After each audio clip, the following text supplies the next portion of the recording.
Welcome to Right Back Radio Live. Hopefully you can hear us now. Hang on here. This is the first time we have done this live, so I apologize for all the last second setup. We're at the GatewayCon Conference and Book Fair, and people are still gathering, so please hang with us as we get ready to really start.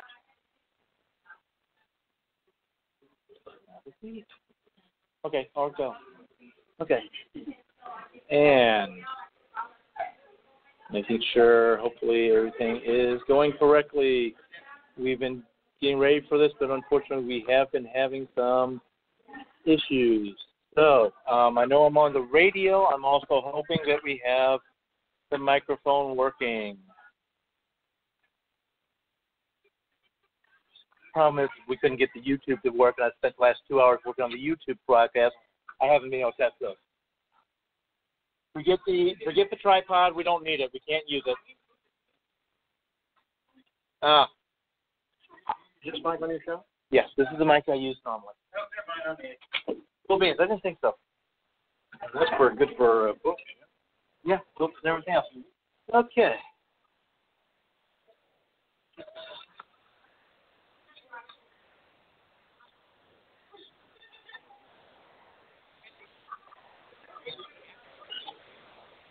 Once again, I thank everybody for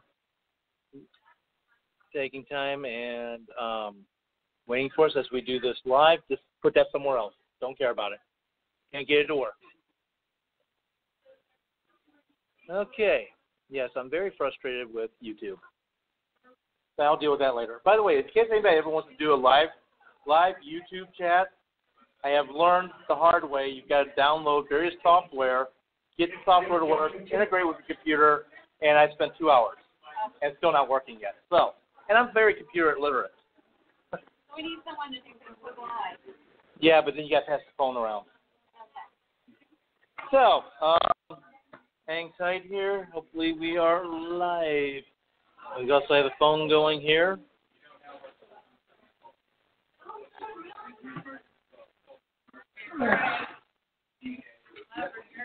Feel free to sit anywhere. I'm going to be the moderator. Which means I'm going to be up and about. Because I have my other microphone. Another microphone? Yes. Why is the mic all the way over We are recording actually probably about 3 ways right now. We are recording with a Yeti, a phone, and with a conference microphone. Yeah, a Yeti. Big Yeti. We're good to go. I apologize to anybody who is actually online with us yet. We're running a little bit behind.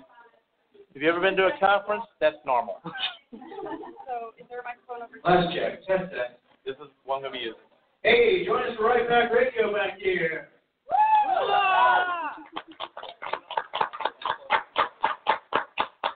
Click it on. All right. I believe we are ready. So let me start off, and I apologize to everybody who is a fan of Right Back Radio, as well as those who are on it, because I recorded this part 4 years ago, and I don't remember the entire script. So, can't imagine.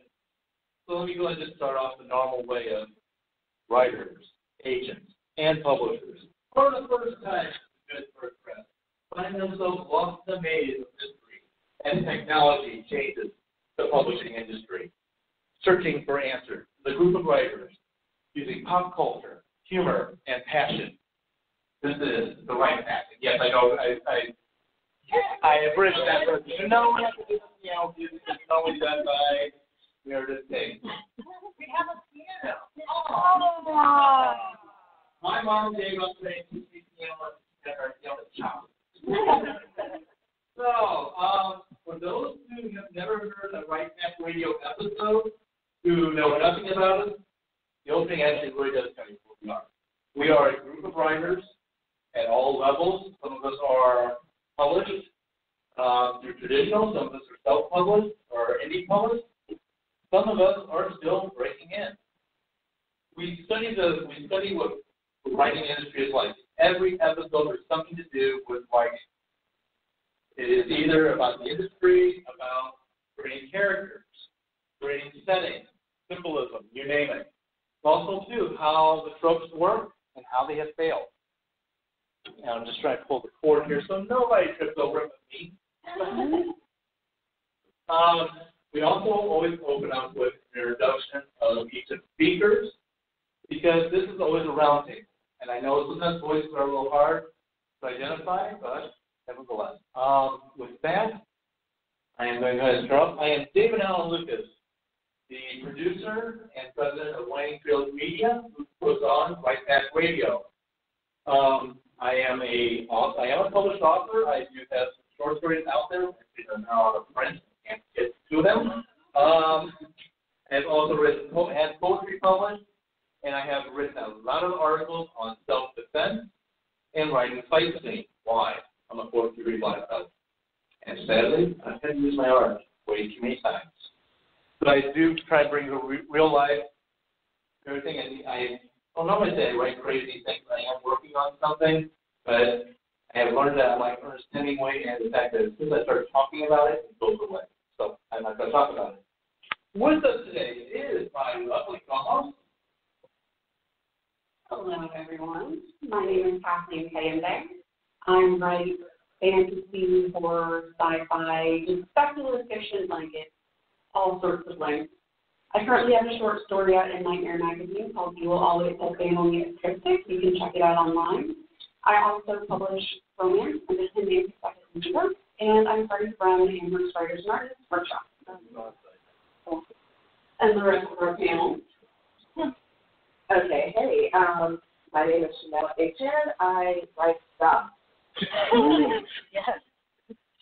I maybe proper about this. I write speculative fiction, including science fiction, fantasy, dabbling a little bit in horror. I do romance with my brain. For me, it's like crap. I can't help myself.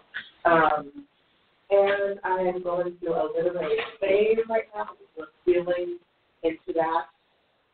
Yeah, I'm not sure how it's going to work out, but I'm trying it. And next we have. I don't know. Yes. Briefly. Yes. Yes. Next, we have one of our special guests who you have heard on Right Back Radio before. We are happy to have you back with us. I think he's lying about the happy to have you back. Oh, no. I think the thing, and I don't think history in science fiction. Originally held like the campus. I also have been published nonfiction as well as journal military history. And currently my expertise is a little bit of history and a little bit of space opera. Coming back down to the other end, but it is being recorded in front of a live audience, and we hope that the live audience does provide some questions to us as we go. And applause. Oh, bear with us. And applause.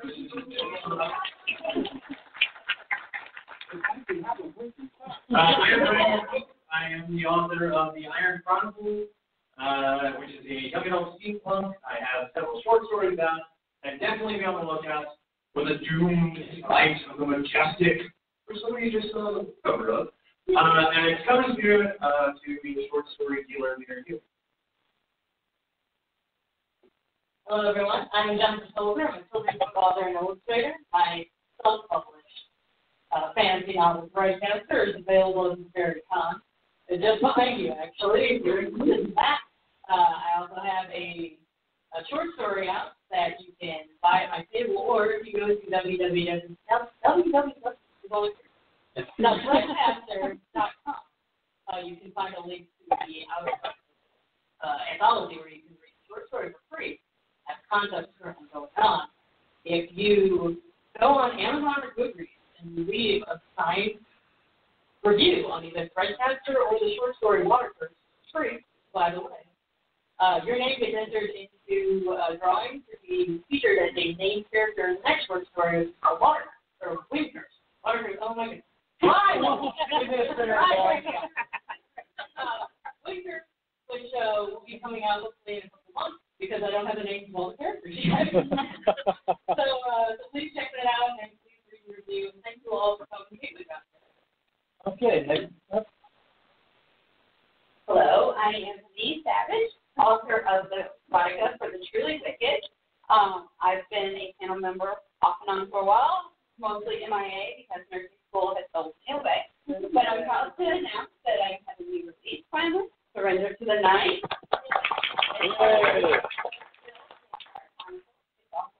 at my table, which my kids are currently managing. But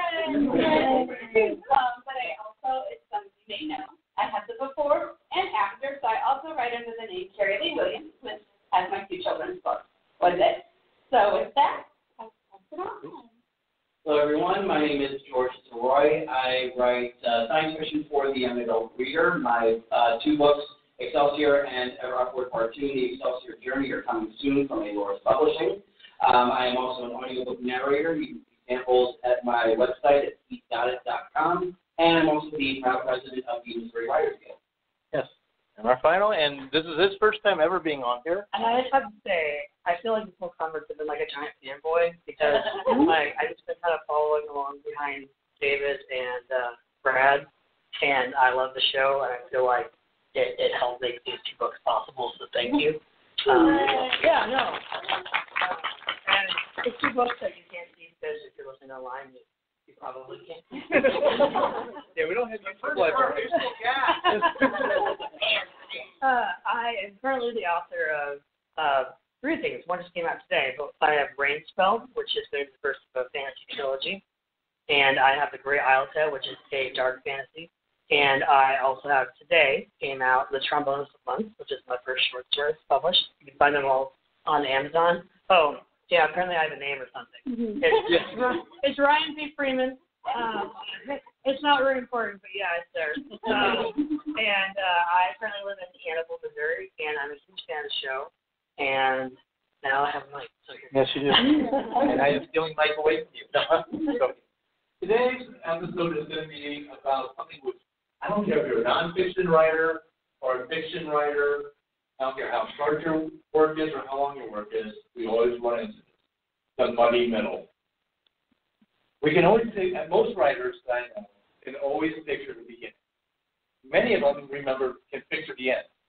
But how the hell you go from point A to point C without somehow drowning in the quicksand of the mud of point B, which is the muddy middle? So let me ask you, and by the way, audience, please feel free to ask. This is open show. So who has trouble with the middle? Yeah, for those who are not for those who are listening, all but Ryan. I'm being honest though. I'm not like trying to. No. Excuse me, I did not raise my hand either. Oh, you don't raise your hand. So let's see how this works. How do you get through the muddy middle? Then, or actually, what do you find? What tools do you use to help you get to that muddy middle? I'm going to let Ryan be first. Okay. Well, actually, the hardest part for me is the beginning.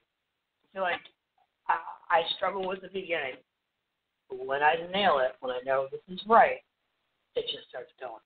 And like I've said in other panels, I'm a big fan of like open world games. And I love that because that's just about the gaming aspect. It's about the story. And I won't play a game if the story sucks. I'm a huge fan of Skyrim, and I love how you can just, there's a main story. But if you want to go backwards, you can go backwards. If you want to go sideways, you can go sideways. If you want to go explore over there, that has nothing to do with the story. You can go over there. And so when I'm writing, once I get that beginning, then it's just exploring with my character. And yeah, it might get kind of random, and I'll fix that later in editing, but I hope. But the middle is the exciting part for me. Like once I get going, like I have an idea about what the end is. It might change, as the story goes along. But the middle is just like the adventure part, and I kind of enjoy it. I don't know. So. We'll pass it down to Brad. All right. The reason I didn't raise my hand is because I actually don't tend to suffer from that because I flopped. Oh, here we go. So when I've been flying and I get to those parts where I know it's starting to slide a bit, I have the ability of slowing down. I have the ability to see that before I'm there. So when I'm plotting, I can actually spot those parts where it's kind of starting to slow up a bit, and I know that's the part I need to change, shrink, mix together, or have somebody come in guns blazing. Well, I'm also and I did. sometimes it's difficult, even if you have an outline to get from point A to point B or through point B, but B has a whole lot of little sub-letters to it. It's like B point A, point Yeah. B. Yeah. My outline is, my outlines tend to go, I like to call it key frame to key frame because I'm an animator as well. I have all the key poses pointed out. And right now I'm covering the muddy middles in my ghost story, which I've mentioned previously on this podcast. I know where it begins. I know where it's going to end. I've written about a third of it. And I know the next big scene. The next big scene that I want to get to. But I also know pacing-wise, we can't do that yet. Pacing-wise, we're still in a muddy middle scene break. And my answer to that, which is an answer that I need to listen to myself as I say it, because it's been a while since I've touched Ghost to Whitehall because I've been working so hard on getting French after that, is you have to sit down and just write it and be okay with the fact that it's not going to be perfect. Because the point is, I know where I'm going. So when I get there, I'll have my feet on the ground. But for a while, I might just have to roll. Like, do a leap or roll as awkwardly as you can to get to your feet again. And then you can start running. And that's my answer to the muddy middle. And I'm going to try my best to follow my own advice. There you go. Got a question for you. But are you rolling uphill or are you rolling downhill? Are you rolling uphill or are you rolling downhill? Always up. Always uphill. Okay. I was a little bit squishy on the answer. Because with me, I'm not as much a plotter, I'm more of a hybrid plotter answer. What I usually find is I will stop myself and ask to serve the endpoint of the story. I mean, blowing things up is nice, but at the end of the day, you don't want to get gratuitous violence. Yeah. Well, not that much. But and that's the way I used to do things. But okay, the certain purpose of the story is explain from that previous email. If not, I'm stopping writing this. I'll put it in these files, the office, the special edition of files, so to speak, and not just about moving forward. Okay, so this is where I get where my hands are at, out proud, and say, but keeping interest is hard. And sometimes I keep writing, and I just run out of steam, and then the next time I look at it, I'm like, I guess that's all right. No.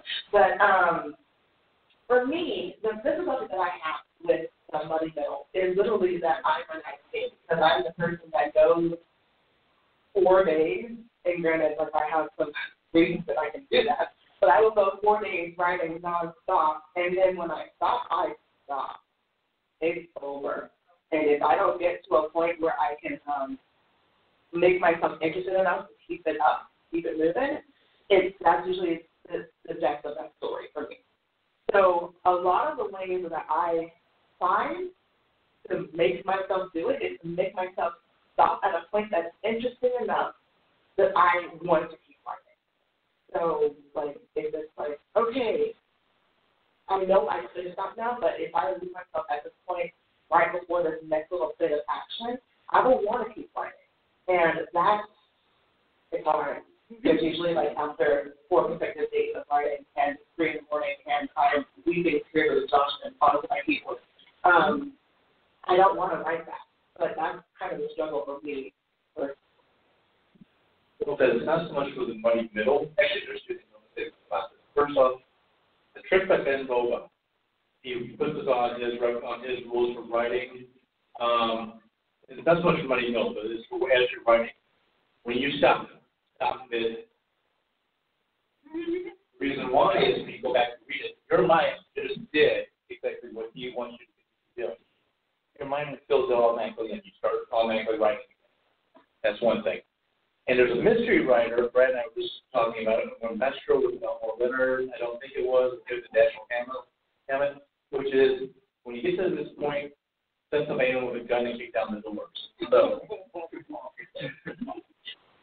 and I mean, end of story. That reminds me of what Josh Whedon says at the end of Avengers 2. Captain America says, Avengers. And his mouth opens and the movie ends So everyone in the audience is thinking, a symbol? A symbol? It's a symbol. And movie on. So that kind of thinking, like knowing what comes next, as Chanel was talking about, can help me take a story back up. But what helps me get to the middle, I'm still working on. Free writing helps me a lot to figure out what comes next, because once I know what comes next, I'm good. But sometimes I write myself into a place where I'm like, I'm not sure what comes next. I have thought points because I'm a hybrid writer, so I write at the beginning, and then I get to a certain point in the middle, and like I've blocked off all of these opportunities, all these choices, so I have to go on this path of what comes next on this path. So free writing helps me figure out what comes next on this path. I just don't always do it. Real quick correction. I said possibly Dashiell Hammond. One of our studio audience has corrected me. It was Raymond Chandler. Thank you. Yes, I'm being both a plotter and a pantser. I've experienced going, both ways with the situation. When I was writing Excelsior, I knew the beginning, I knew the end, and it was pretty much up to me to figure out how I was going to get from the beginning to the end. And so one of the things that I did was when I started writing, I was doing a knockoff of the National Novel Writing Month. It was the same sort of setup only in June. And the first week it was a blast because I was basically setting up the main characters and I was kind of getting the plot, up and ready to go. And then all of a sudden week 2 hit and I just stopped dead cold because now all of a sudden I got to make these characters actually do something instead of constantly introducing them. So what I did was I figured out a way to kind of get around that by introducing a new couple of characters while bringing in some older ones that I had introduced kind of back into the fold and just kind of went back to them. And I was just like, okay, well, they have to get into the plot, so let's go ahead and concentrate on getting them involved. And all of a sudden, they wanted meeting up with the main characters, and then everything was starting to roll again. When I was writing the sequel, Ever Upward, one of the things that I did was in 2013, I worked with my story editor, and she and I basically hammered out a full treatment. Basically, the whole thing wound up being about 30 pages of an outline for that story, and that. Just like with Brad, it helped move things along really well. So I felt like I wasn't stuck in that muddy middle the second time around. Okay, I'm a pantser. So I tried to plot sometimes, and that book doesn't exist. It is now backstory, and it tells my past. In the second book, it was supposed to be the first book, but it was supposed to be like an historical vampire erotic romance. That didn't happen. So I no longer plot because my characters will fight me. So I've decided it's better just to let them decide. But how I get through the middle is sometimes I have to skip ahead, and I'll go ahead and write the scene that comes to me. And then once I have that, I can go back. This is what I need to do to go in between here. And then I can fill it in. And also with erotica, sometimes you just have to have a sex scene in there. And there you go. So unlike the smoking gun, Yeah. Are you dovetailed or are you just up? Okay, dovetail. Sorry, for those who have not been part of this, and visually you can't see this, we have two things. We have a reserve telling us who's next, and dovetails, I've got something directed to. Age. Oh.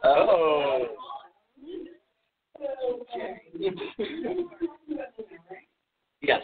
Yeah, so Nano has this thing called the week 3 lump.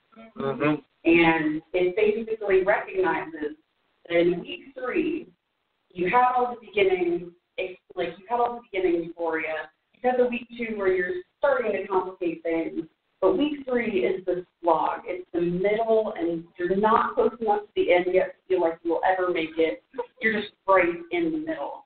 And that's super hard. So something that helped me when I realized, oh my gosh, I'm stuck in the middle of this thing, was doing Nano and realizing all of us are stuck in the middle like this.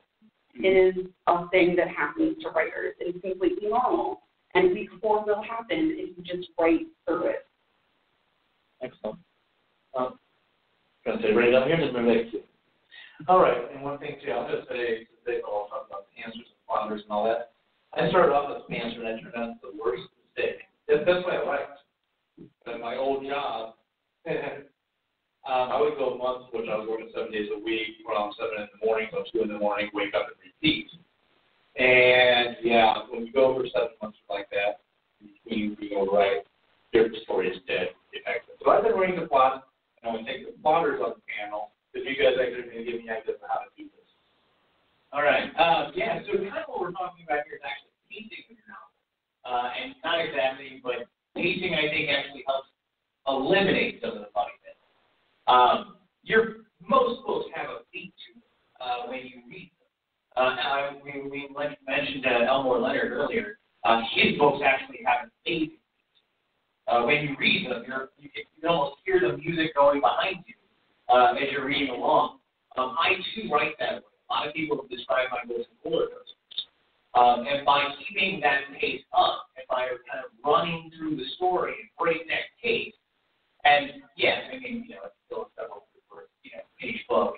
It's not actually going at breakneck pace, moving along. But by having that ability to keep up that energy through every scene and everything that goes on, through the dialogue that happens, knowing that beat is there, knowing that I want to make that beat, I want to keep up the music that's going along in your head as you're reading through my books.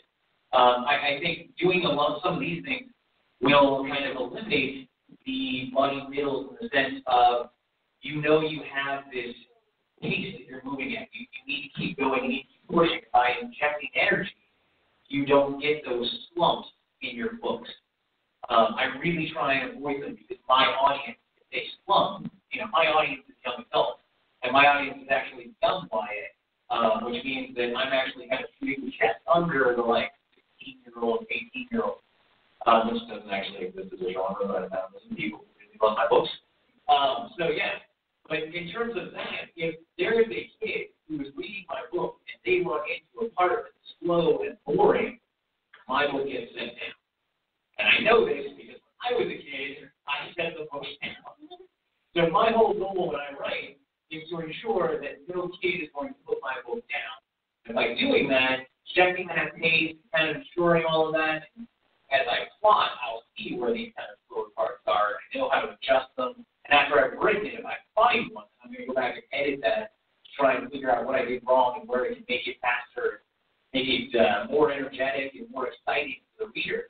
By doing that, I think I avoid a lot of the money middle. It's not that I don't. It's not that I run into it. It's that I know how to. I see how to deal with it. I have a way of dealing with it.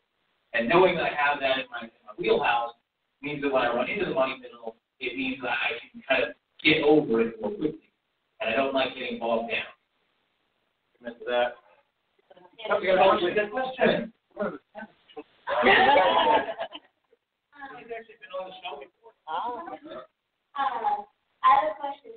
All of these have been about fiction books. What about for nonfiction? Great question. Pretty bad. Partially, I've written articles on nonfiction before, and so might as well got to stand up for that. And yes, as well. And the master of writing nonfiction. I'm just going to turn over there. And I've been working on what I consider to be not his writing, but when I say that, I'm talking about when I worked on my master's thesis, which was about total quality management in healthcare. I actually have to say that my professor came by, sat down the paper on my desk, walked up and I hate you, and kept moving. I had an A+. I started off the first 2 pages like it's a novel. Then I went straight into the boring. So you're going to work on a dissertation, so yeah, exactly. Yeah. The way you do a nonfiction, I think I don't think you should ever cast nonfiction on me this day. All day long, I don't have a problem with that. But under no circumstances should you go into writing nonfiction without an outline. And I'm not saying to be a master thing to do. But if I'm not doing anything that's nonfiction, I have the outline, I write it out, and I stick to the outline. I don't deviate from that outline because that's where it all starts. And I think that is the key to how you get past the middle. Have your outline, usually down to the paragraph level, well for the most part. Yeah. Michelle said that's not how I do it. So,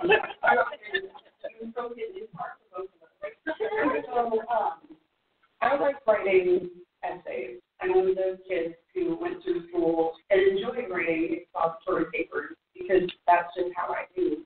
And I write personal essays a lot, and I've done this two ways.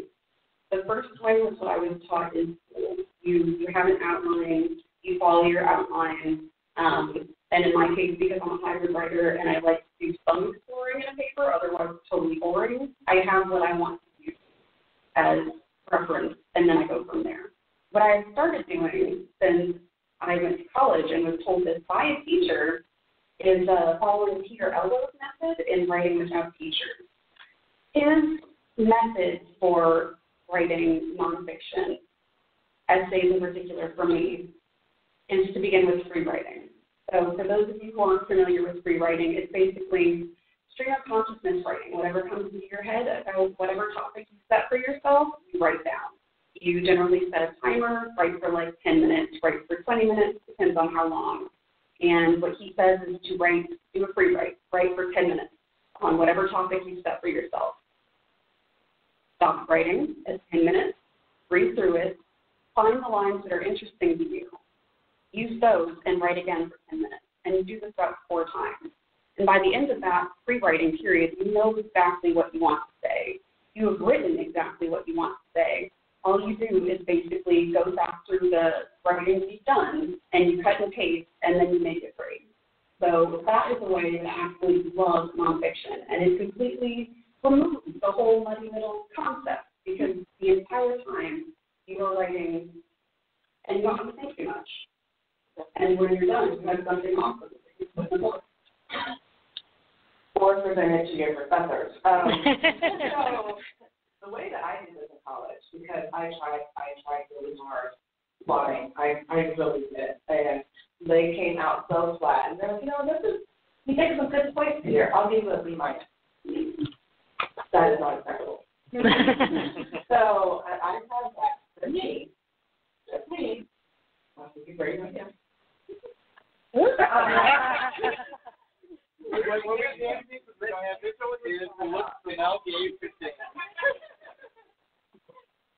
Exactly. I would spend so many times, honestly, the way that I wrote was literally writing the same essay over and over and over again. It's literally like I would write an essay and I would say, this is what I want to say. And then I go back and say, well, I can turn it into this, and I write the essay focusing on that. And then, well, actually, I can turn it into this and focus it on that. And then at the end of it, I would have a number of different little chunks of essays that I would then just mesh together in the 2 hours before my class started. And that's how I do that.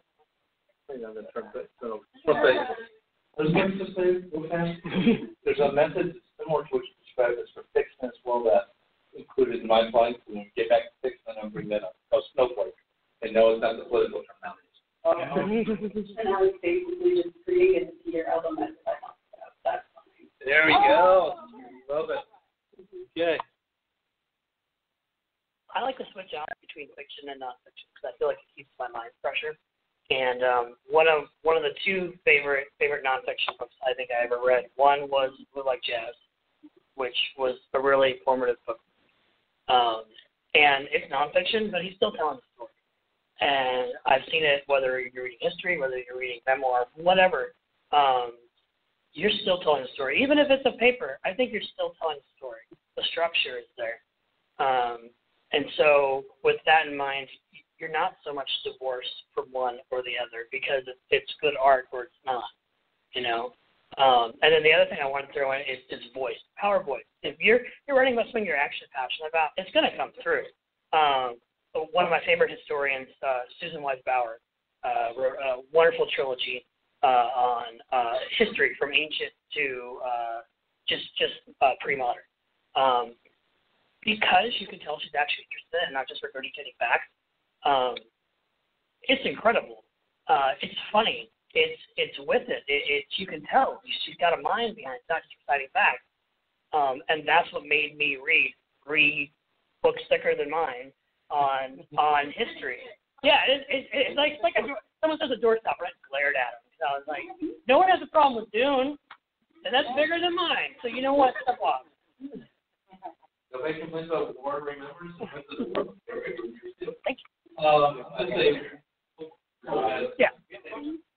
Yay.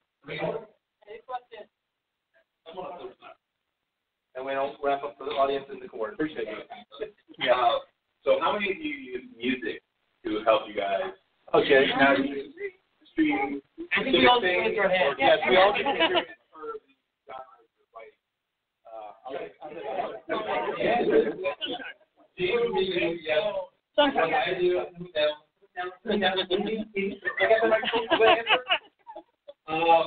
what I do is I use movies. And I tie the movie theme, or rather, let me rephrase that. Movie theme music to it. So I tie the music to keep me in the mindset of what I'm writing. So if I'm working on the war mystery, I'm listening to the war music, the war jazz, so forth. Often I'm listening to, and thank you, somebody who I'm looking at Jennifer Soldier, on the movie music, and I'm looking at it, I'm talking about saying whatever. What's the name? Anyway, is when I'm writing action, I listen to a lot of movie theme music, which comes from Two Steps from Hell. Yeah. Radio Dog, Median Music, Trailer Head, which now is actually saying movie music, and what am I missing? Future World. Yeah. Yeah, Future World music. I listen to whatever makes me happy. Yay. Because I want to be happy. And sometimes it's not music. It's listening to a bunch of losers talk about bad movies. I've written a lot of words watching Mystery Science Theater stuff. Yeah. and you just got to be okay with putting on that episode that you've seen 5 million times. And you don't have to, it's like you're not listening to the Nick Jones. But Mystery Science Theater makes me happy. And if it's on, then I'm not worrying about anything. Like, oh, I like this show. I'm smiling. And then I can write a tear-jerking scene while someone's making fun of a guy dressed as a mummy. Brad, and then go down this now. Yeah, so I have friends who create playlists on Spotify and stuff like that for every book. You can actually go to Spotify and listen to music that they were writing to, the whole thing they do. And they do a playlist for each book they write and everything like that. I don't do that. That is not my thing. When I sit down to write, I don't need epic fantasy music from writing an epic fantasy. I don't need any of that. What I want is something really fast and really energetic to keep my fingers flying a million miles a second while I type. And keeping that energy up in me, because otherwise I'm going to start to type slower and more slowly, and then I will fall asleep. No, but seriously though, I listen to a lot of music that that I like, that I enjoy, for various genres and stuff like that. And it's usually whatever mood suits me at the moment. But it's generally music to get my fingers moving faster. Well, I don't know if you totally admit everything I listen to. But actually, so I used to be a DJ, so like house trance or down there with EDM. We'll really do it, but that is, you can only take that for so many hours of writing. So it can be a variety of things, from rock to pop to Broadway show tunes and all kinds of fun stuff like that. I'm sure that's the principle of the universe that are part of that. Hello, Queen. Yeah, we're going to spot. Hello, Queen. Let me hands over here now. Then we've got a question on the I love you.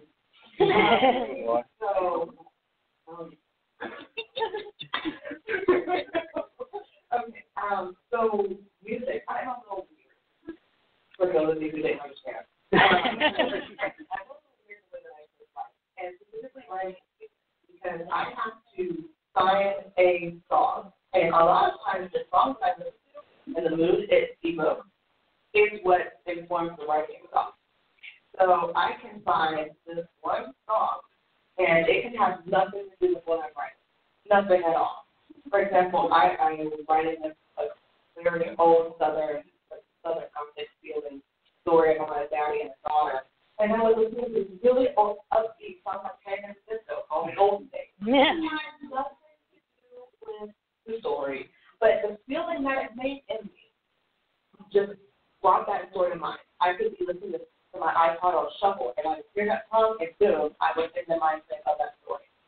And whatever happened after that, I would be in the mind of that story. I did hold such a hand gesture. That's right.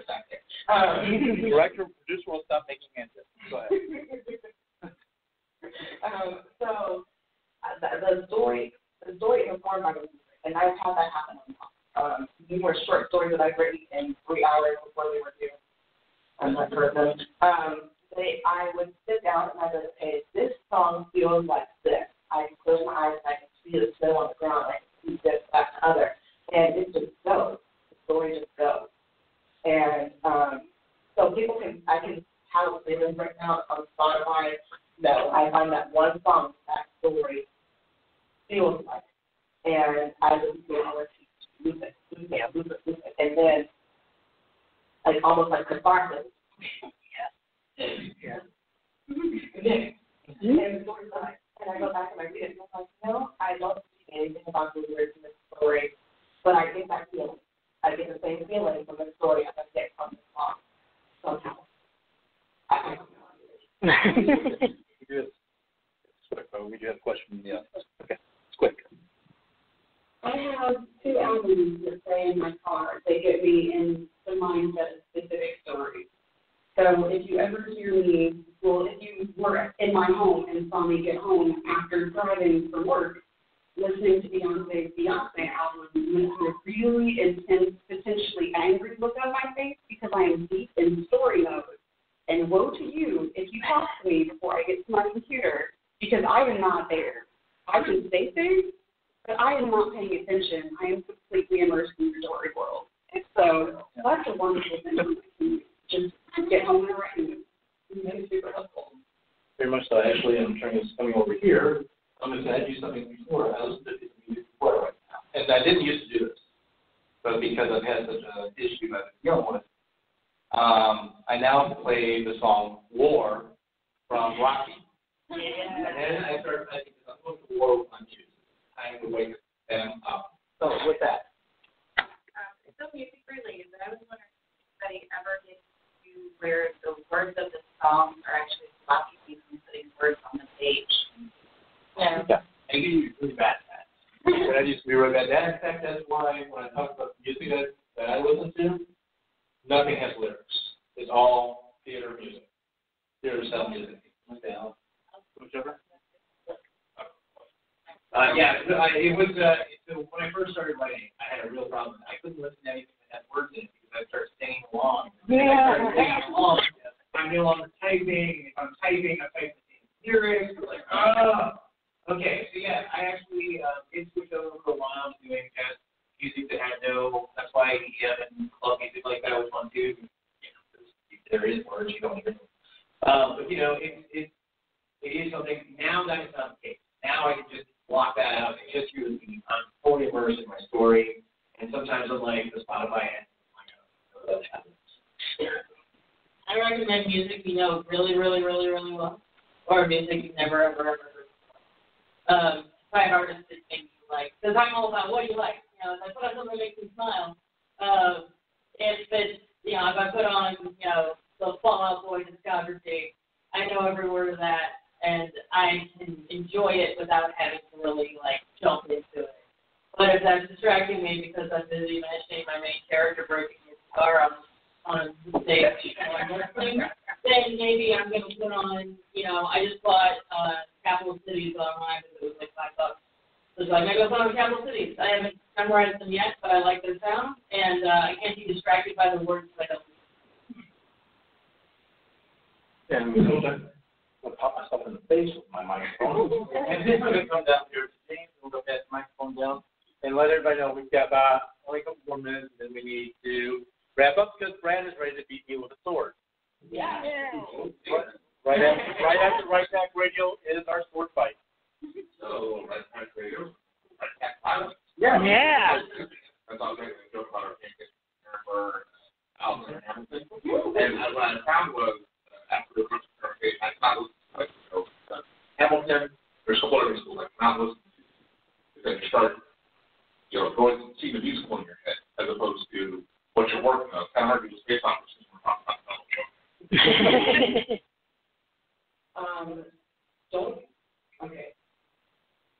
Almost circle anecdote. Don't go for anything that you look too strong of feeling. Because if you're over there like jamming out to Don't Stop Me Now, you're not writing. And as much as it fits everything for your story, it has to serve the purpose that you put it on for.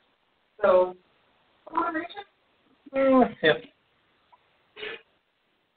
So because we're getting close, I wanted to know, we began this discussion about money middles. So do you guys have techniques for how to get through money middles, either how to figure out what happens next or how to keep yourself writing even when you feel like, oh, I'm done with this story, I hate it back. You're going to love this. There's something, I know, I said that I was going to talk about this, and we didn't come back to it, so we're coming back to it, and I've got a question in the back. Yeah, what? Which one? Plotting? Which one? Oh, this one of those snowflakes. And a snowflake is very similar to what you're talking about with the other technique for essay writing, where you start small and keep expanding. That's where we get the name. We have another question in the back, and then this will be the final question. I know I've skipped a few people, unfortunately, but that's how this works.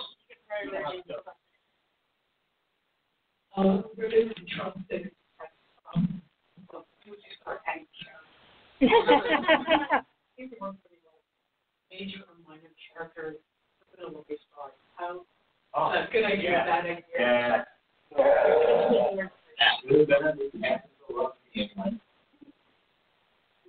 One of my all-time favorite characters in my Excelsior stories is somebody who came into almost around like the middle point of the first book. It was a brand new character. It's like I had been designing this original character, Excelsior himself, since 1992. So like this was when I was writing this part. I'd already gone through the first draft. I'd already kind of started with the second draft and everything, and I came across this one opportunity to bring in like a brand new bad guy character, and I started pitching him to my editor and saying that he was going to come in around this point in the middle and everything. He was going to be a real like force of nature, somebody who was going to really capture the imagination. And her first question was, "Can it be a woman?" And I thought, yes. And all of a sudden, it became one of my all-time favorite characters, and it was somebody who came in the middle, who is actually like a huge force in the second book and in the third and in the eventual third one once it's done. So yeah, I have no problem with introducing new characters at that point. Hey, man. Down here. Okay, so even though I'm not a plotter, I actually always plan out a few characters on the side. I give them a name, and I look up the meaning for the names, and I write what the meaning of their name is right beside. I give them a few characteristics, very minimum description. And I keep those characters on the side in case I need a character to come in the middle for something. If I need a bad guy or I need someone to cause trouble in the love interest, I have some characters already kind of pre-made up enough that I can mold them to what they need to be. Not too specific that I've written a whole bio for them. So just a little bit of planning, but not a whole lot, and I'll just use them as I need them. I think one of the big things that I don't know, maybe I feel different from everybody else, but where I write is huge. And so if I need to get past something, I change where I'm writing. And not just like one coffee shop to another, but I have folks in New Mexico. And there are some stories that's weird, but I can only write there. I can only write, and not just there, but at a certain time of day. Because I'm very much a feeler. I take in what I'm feeling and then I write about it. And I take the energy. So if I'm in a forest, I like to go to the forest. So I'm not just making up stuff. I'm describing. If it's sunset, I wait for sunset and then I describe. And that way, I'm actually placing myself in that moment. And that's something that you'll never get again. That moment will never come again. And so you get to take that one singular moment and use it. came down to James, and I was going to eat here, get myself real fast. I said I was a pantser, I was going to give you water. My wife always accused me, you may pants your story with lots of characters. So each of my characters about 10 pages of detail. I think the answer to the fundamental characters is, if you need a character to further a plot, then increase character. I mean, if you don't need a character to further a plot, then don't introduce them. It doesn't matter when you do it. Sometimes the person that you're thinking of is only the applicable for that. And also, if you go through a lot of character description, and try to add Real fast, I'm turning right over to one thing. Also, too, this is a genre question, too. There's a genre aspect to that, to this as well. Do not make the murderer in the mystery, the killer in the mystery, the person you want to interject around the project if you want. Tell me what you do. Yeah. No, my thing is that, like you said, make sure that it serves the story. Also, make sure if you're going to interject a character, let them be a actual character. Don't let them be like a cardboard cutout that you put here to interject some extra or stick over there because you need an extra body. If you're going to interject a character, let them serve the story. Let them have actual background. Let them have as much juice to them as a person would have. I'm really sorry, but if you're going to put something in a story, let it serve the story. If it's not serving the story, it shouldn't be there. No, I totally agree. Just don't drop it, please. And not hijack the story, because then you have gone from being in the middle of one story, beginning of a new story, because now you like that character and that's your new protagonist. That is also your Herman Melville, but that's about the only time that can actually happen. Hi, I am Ash Melville. On that note, though, I do want to say, I think you deserve this because it's the Gateway Con that you created. Yeah, that's right. Thank you. There are so many ways to do anything in writing. This is why I love the Write Pack. We started off as what we call a mastermind group. And by the way, I want to tell you all languages. This is not necessarily related to money middle. This is related to your writing. Join organizations, but also find people that you can connect to, that you can turn into. We don't like the term mastermind group, but I really don't. Call them success partners or success groups. You grab them, you sit down, talk at least once a week, keep each other on pace. The Write Pack started off with this young lady here. This is who I'm cooking right now, Kathleen, as a writing group. And we started off, oh my God, I'm stuck in the middle. Hey, is anybody available? Okay, yeah, you got heads pop up, toss questions, get questions back and forth. Go figure it out. Everybody goes back heads down on the floor. They're working on. One of the greatest things ever. So thank you. Thank you for listening. And the great thing you learned, and the next week we have another interesting topic in the writing industry. Goodbye. Welcome to Write Pack Radio Live. Hopefully you can hear us now. Hang on here. This is the first time we have done this live, so I apologize for all the last second setup. We're at the Gateway Con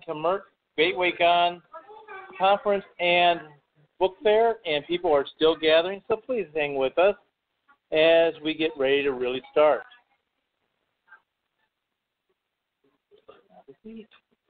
Okay, I'll go. Okay. And making sure, hopefully, everything is going correctly. We've been getting ready for this, but unfortunately, we have been having some issues. So, I know I'm on the radio. I'm also hoping that we have the microphone working. Problem is, we couldn't get the YouTube to work, and I spent the last 2 hours working on the YouTube broadcast. I haven't been able to test those. Forget the tripod. We don't need it. We can't use it. Is this mic on your show? Yes, this is the mic I use normally. Cool beans. I didn't think so. That's good for books. Yeah, books and everything else. Okay.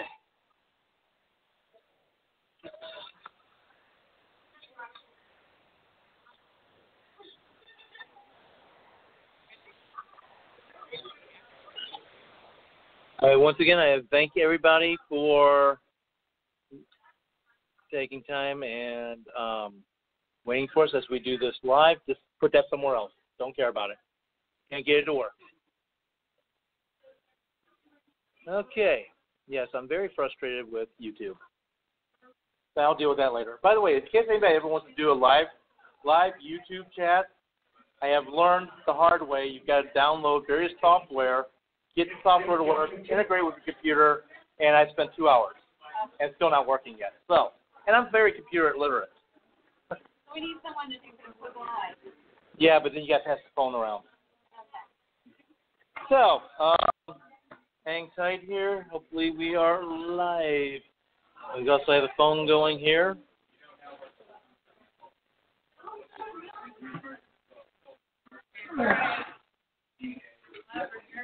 Feel free to sit anywhere. I'm going to be the moderator. Which means I'm going to be up and about. Because I have my other microphone. Another microphone? Yes. Why is the mic all the way over? We are recording actually probably about 3 ways right now. We are recording with a Yeti, a phone, and with a conference microphone. Yeah, a Yeti. Big Yeti. We're good to go. I apologize to anybody who is actually online with us yet. We're running a little bit behind. Have you ever been to a conference? That's normal. So, is there a microphone over here? Let's check. Test that. This is one I'm going to be using. Hey, join us for Right Back Radio back here.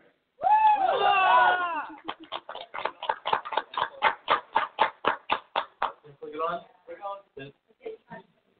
All right. So we are ready. So let me start off. And I apologize to everybody who is a fan of Right Back Radio as well as those who are on it, because I recorded this part 4 years ago and I don't remember the entire script. So, can't imagine.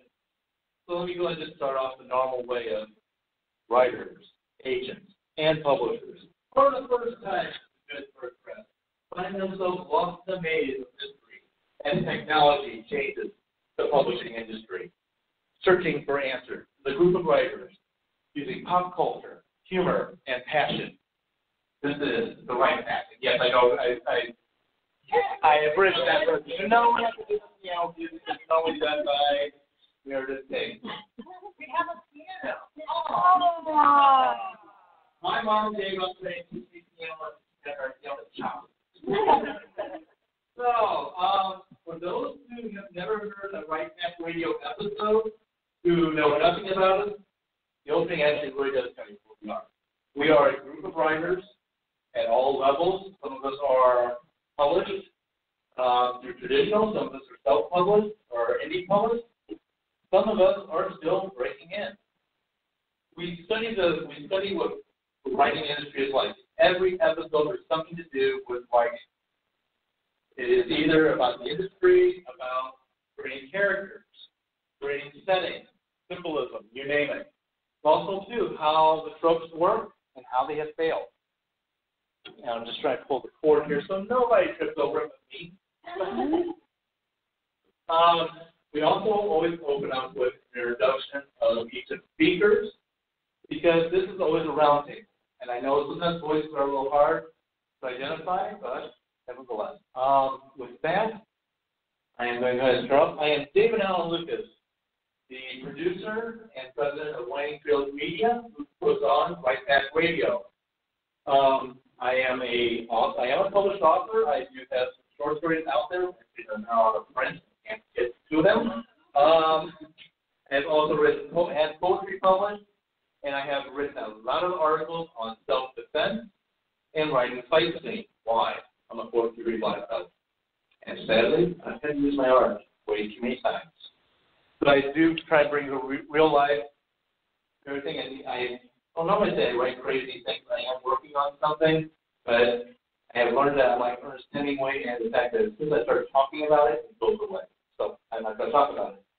With us today is my lovely co-host. Hello, everyone. My name is Kathleen Kayenberg. I write fantasy, horror, sci-fi, just speculative fiction blankets, all sorts of lengths. I currently have a short story out in Nightmare Magazine called You Will Always Have Family at Cryptic. You can check it out online. I also publish romance under the name of Second, and I'm part of Amherst Writers and Artists Workshop. And the rest of our panel. Okay, hey, my name is Chanel Aitken. I write stuff. Yes. I maybe proper about this. I write speculative fiction, including science fiction, fantasy, dabbling a little bit in horror. I do romance with my brain. For me, it's like crap. I can't help myself. And I am going through a literary phase right now. We're feeling into that. Yeah, I'm not sure how it's going to work out, but I'm trying it. And next we have. Next we have. I know. Yes. Briefly. Yes. Next, we have one of our special guests who you may have heard on Right Back Radio before. We are happy to have you back with us. I think he's lying about the happy to have you back. Oh, no. I think the date, I'm an alternate history in science fiction. Originally held like the campus. I also have been published nonfiction in the as well as journal military history. And currently my expertise is a little bit of history and a little bit of space opera. Thanks. Coming back down to the other end, but it is being recorded in front of a live audience, and we hope that the live audience does provide some questions to us as we go. And applause. Oh, there we go.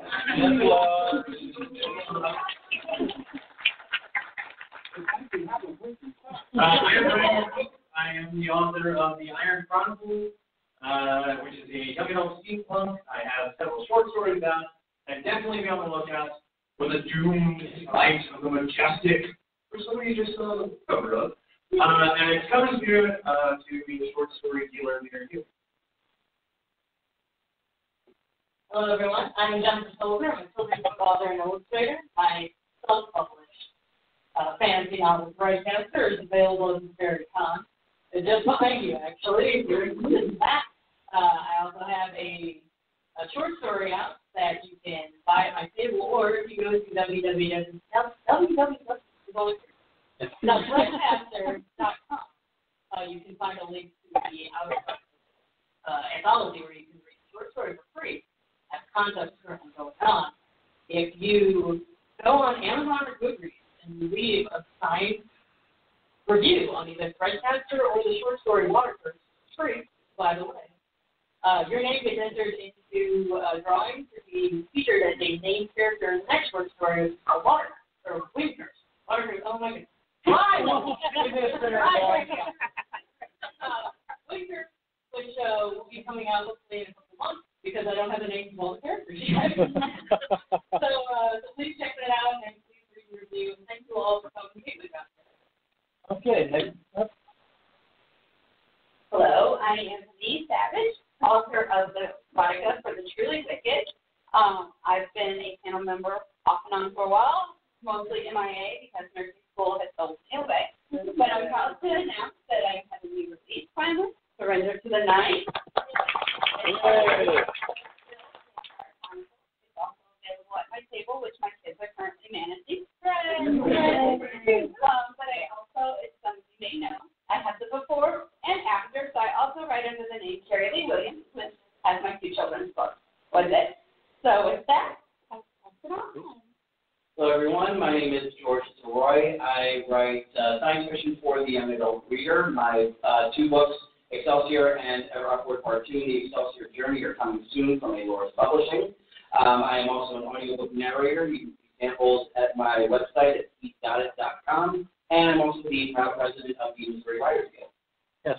And our final, and this is his first time ever being on here. And I just have to say, I feel like this whole conference has been like a giant fanboy because like I just been kind of following along behind David and Brad, and I love the show, and I feel like it helped make these two books possible. So thank you.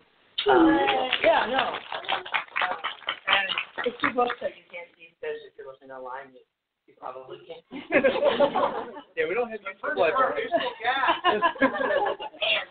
I am currently the author of three things. One just came out today, but I have Rainspell, which is the first of a fantasy trilogy, and I have The Great Isleta, which is a dark fantasy, and I also have today came out The Trombonist of Months, which is my first short story published. You can find them all on Amazon. Oh, yeah, apparently I have a name or something.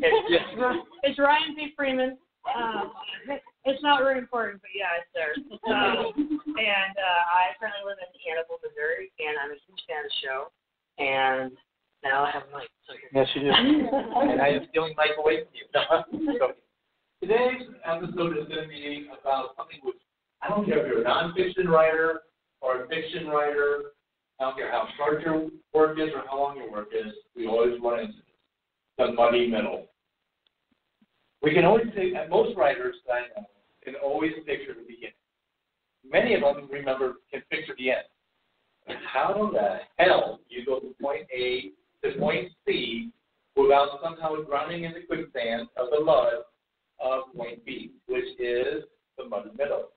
So let me ask you, and by the way, audience, please feel free to ask. This is open show. So who has trouble with the middle? Yeah, for those who are not for those who are listening, all but Ryan. I'm being honest though. I'm not like trying to. I know. No. Excuse me, I did not raise my hand either. Oh, you don't raise my hand. So let's see how this works. How do you get through the muddy middle? Then, or actually, what do you find? What tools do you use to help you get through that muddy middle? I'm going to let Ryan be first. Okay. Well, actually, the hardest part for me is the beginning. I feel like I struggle with the beginning. But when I nail it, when I know this is right, it just starts going. And like I've said in other panels, I'm a big fan of like open world games. And I love that because that's just about the gaming aspect. It's about the story. And I won't play a game if the story itself. I'm a huge fan of Skyrim, and I love how you can just, there's a main story. But if you want to go backwards, you can go backwards. If you want to go sideways, you can go sideways. If you want to go explore over there, it has nothing to do with the story. You can go over there. And so when I'm writing, once I get that beginning, then it's just exploring with my character. And it might get kind of random, and I'll fix that later in editing, but I hope.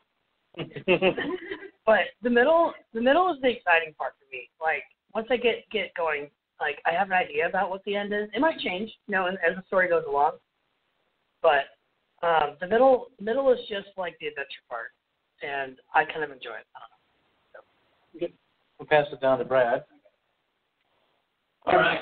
The reason I didn't raise my hand is because I actually don't tend to suffer from that because I flopped.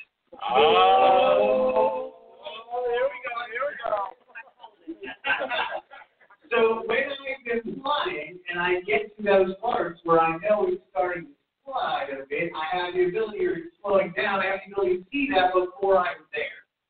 So when I'm plotting, I can actually spot those parts where it's kind of starting to slow up a bit, and I know that's the part I need to change, shrink, mix together,